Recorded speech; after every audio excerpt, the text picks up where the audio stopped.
यह प्रयास है कि इन परिवार को ऐसी आर्थिक गतिविधियों के साथ जोड़ा जाए जिससे प्रति वर्ष कम से कम रुपया 1,25,000 की आमदनी सतत तरीके से हो सके।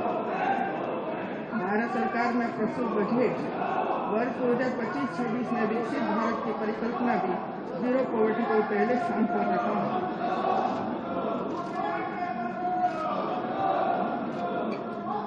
मेरी सरकार के सुनियोजित प्रयासों और प्रभावी कार्यों व सतत अनुश्रवण से उत्तर प्रदेश देश में विभिन्न योजनाओं में प्रथम स्थान पर है। ये सरकार का बनाया हुआ पूरा झूठा भाषण था।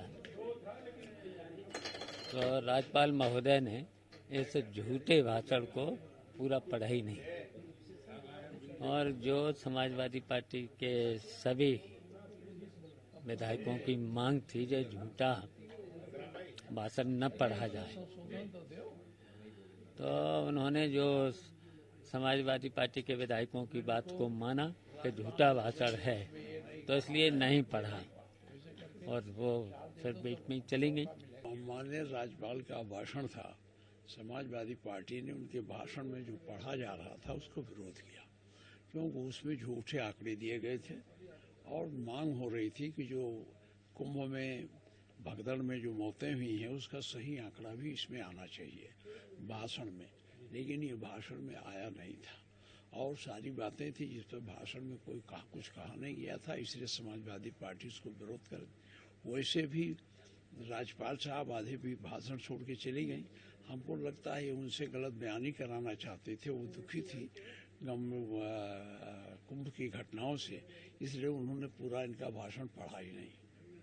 सर, बजट जो लाने जा रही है सर, बजट तो आएगा तो उस पर बात की जाएगी। अभी बजट के बारे में कुछ बात करना, बजट की सिक्रेसी को आउट करना है जो कानून अवैध है। विपक्ष का आचरण गैर जिम्मेदाराना है।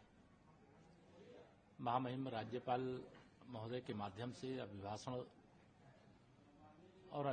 से प्रदेश के अंदर जो सरकार काम कर रही है उसकी जानकारी दी जाती है और समाजवादी पार्टी का आचरण सदा ऐसा ही रहा है कि वो महामहिम राज्यपाल जी का आदर करने की जगह, स्वागत करने की जगह, सम्मान करने की जगह हल्ला बोलने की उनकी आदत है।